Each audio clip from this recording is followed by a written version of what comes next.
नमस्कार, आपके साथ मैं हूं दीपशिखा भारद्वाज और आप देख रहे हैं हमारे चैनल का डिजिटल लाइव। और आज का हमारा डिजिटल लाइव रहने वाला है यूपी को लेकर। आखिरकार बीजेपी यूपी में अपना प्रदेश अध्यक्ष किसे बनाएगी।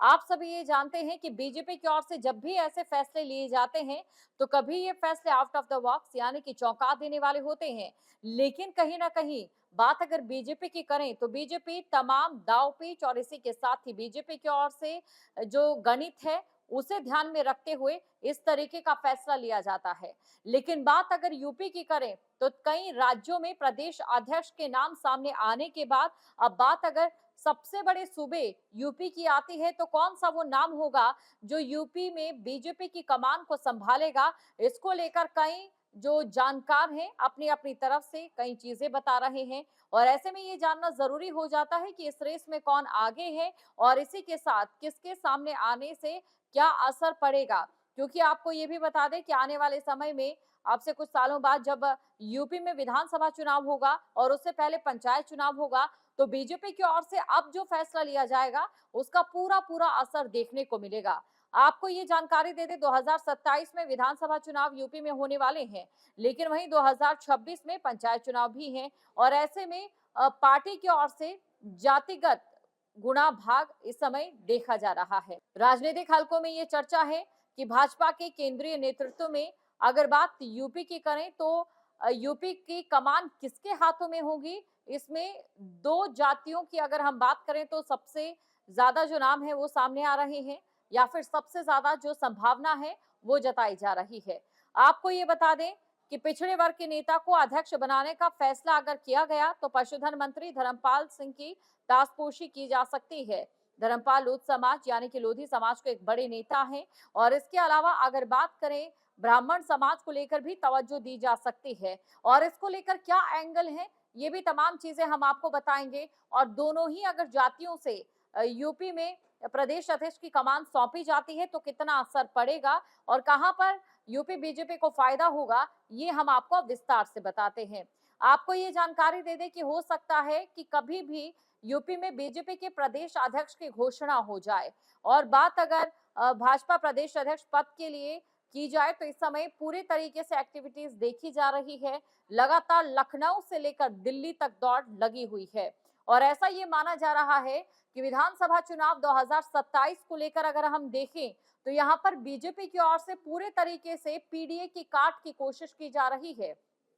पीडीए यानी कि सपा की ओर से जो फॉर्मूला तय किया गया है, क्योंकि अगर बात पिछले लोकसभा चुनावों की बात करें तो कहीं ना कहीं पीडीए की तरफ से भारतीय जनता पार्टी को आंशिक नुकसान हुआ है और ऐसे में इस नुकसान को देखते हुए भरपाई करने को लेकर बीजेपी की ओर से कई रणनीतिक फैसले भी लिए जा सकते हैं। इससे पहले भी अगर हम बात करें तो बीजेपी के कुछ एक फैसले ऐसे सामने आए थे जहां पर बीजेपी की ओर से ये कोशिश की गई है कि सपा के पीडीए की काट पूरे तरीके से कर ली जाए और फिर बात जब बीजेपी के प्रदेश अध्यक्ष की हो तो ऐसे में अगर पीडीए की काट कहीं ना कहीं बीजेपी आला कमान की ओर से निकाली जाती है तो इसका सीधा सीधा फायदा बीजेपी को पंचायत चुनाव में और इसी के साथ उसके बाद होने वाले विधानसभा चुनाव में जरूर मिलेगा। तो कौन नेता प्रदेश अध्यक्ष की दौड़ में है और उनका जातिगत समीकरण क्या है ये आपको हम बताते हैं। सबसे पहले बात हम करते हैं पिछड़े वर्ग को लेकर। पिछड़े वर्ग से अगर अध्यक्ष के नाम के तौर की हम बात करें जो नाम निकलकर सामने आ रहा है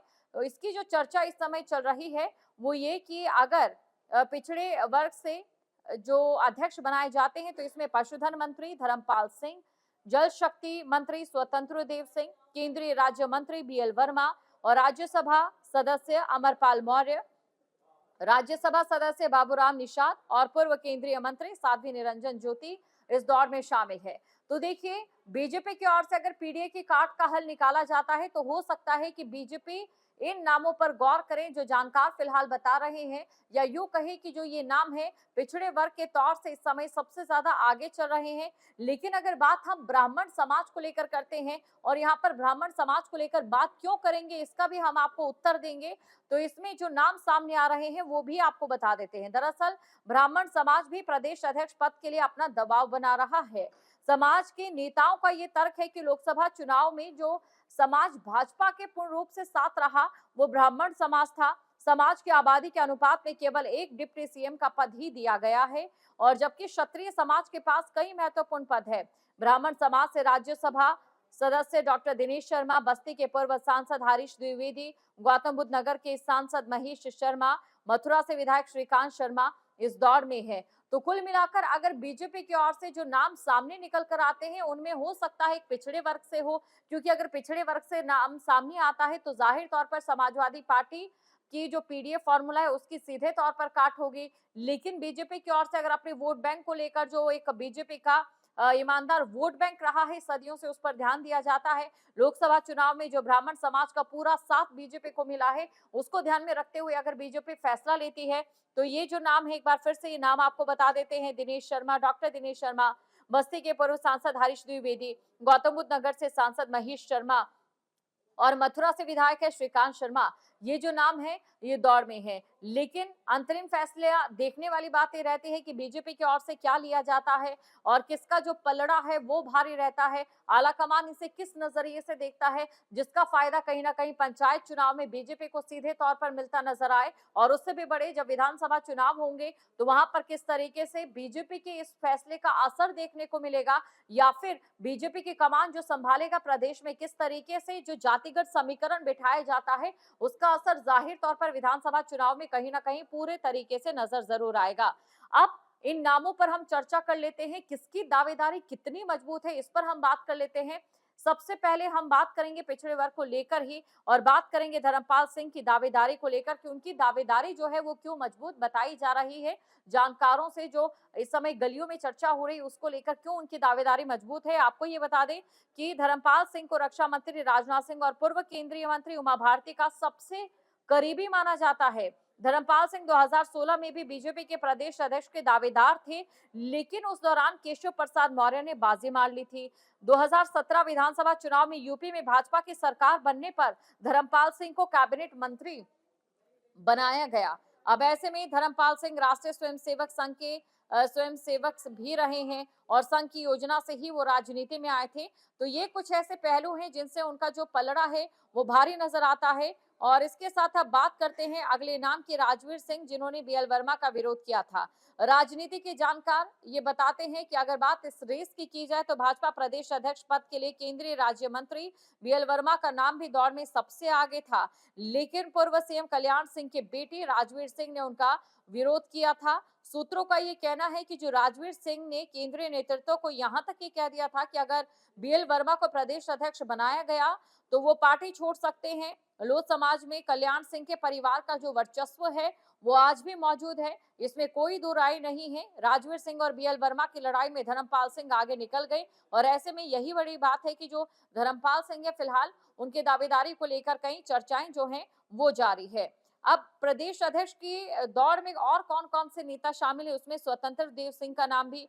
प्रदेश सरकार में फिलहाल जल शक्ति मंत्री हैं और कुर्मी समाज का एक बड़ा चेहरा है। अगर बात हम सपा के काट को लेकर करें, पीडीए की काट को लेकर करें, इसके अलावा बीएल वर्मा का जो नाम है वो भी सामने है, जिसमें पूर्व मुख्यमंत्री कल्याण सिंह के करीबी रहे हैं। भाजपा ओबीसी मोर्चा के प्रदेश अध्यक्ष भी हैं बीएल वर्मा। वहीं अमरपाल मौर्य की अगर हम बात करें तो वर्तमान में प्रदेश महामंत्री और राज्यसभा के सदस्य हैं और पूर्व केंद्रीय मंत्री उमा भारती के सहयोगी रहे हैं। बाबूराम निषाद का नाम भी है। योगी सरकार में के अगर पहले उसकी बात करें, हम पहले कार्यकाल की बात करें तो पिछड़ा वर्ग वित्त विकास निगम के वो अध्यक्ष रहे थे। साध्वी निरंजन ज्योति जो मोदी सरकार की अगर हम बात करें तो उसमें केंद्रीय मंत्री भी रही हैं।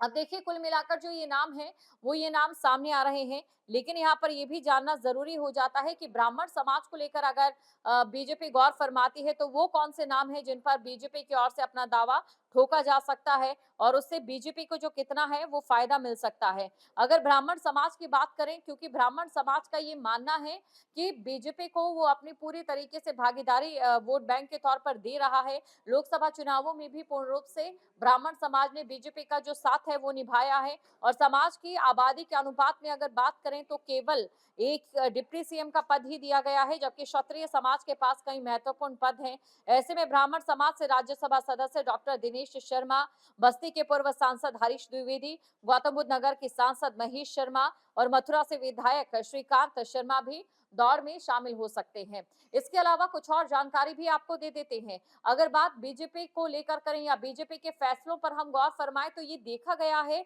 कि बीजेपी हमेशा चौंका देने वाले फैसले लेती है, फिर चाहे वो प्रदेश अध्यक्ष के तौर पर हो या फिर किसी राज्य के मुख्यमंत्री का नाम सामने आने को लेकर हो। बीजेपी ने अपने इतिहास में कई ऐसे फैसले लिए हैं जिसने जनता को चौंका तो दिया ही है, लेकिन उन फैसलों की जो छाप है कहीं ना कहीं प्रत्यक्ष तौर पर देखने को मिली है, जिसका असर जो है आगामी चुनावों में भी देखने को मिला है। चाहे मुख्यमंत्री पद के नामों की हम बात कर लें या फिर प्रदेश अध्यक्ष पद के नामों की हम बात कर लें, कई बार बीजेपी की ओर से नए चेहरों को भी मौका दिया जाता है।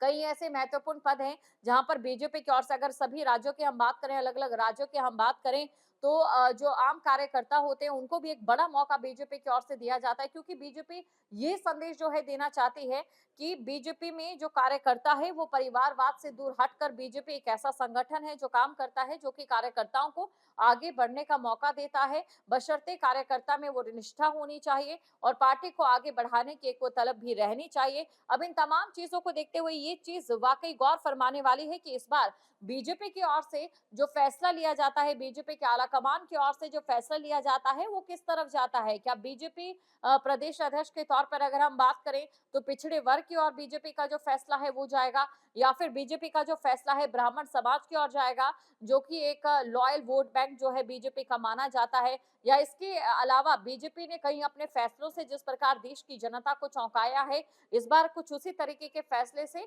यूपी की जनता को भी चौंकाने की जो कोशिश है बीजेपी की ओर से की जा सकती है। इन तमाम चीजों पर नजर बनी रहेगी और देखने वाली बात ये रहती है कि इस बार प्रदेश अध्यक्ष के तौर पर जो नाम सामने आएगा उसका कितना असर आने वाले पंचायत चुनाव और उसके बाद आने वाले विधानसभा चुनाव पर पड़ेगा। जहां भक्ति है हर शब्द में, कथाओं में छिपे हैं दिव्य रहस्य और ज्योतिष देता है जीवन को दिशा। धर्म से जुड़ी हर बातों को जानने के लिए हमारे चैनल स्तुति को सब्सक्राइब करें।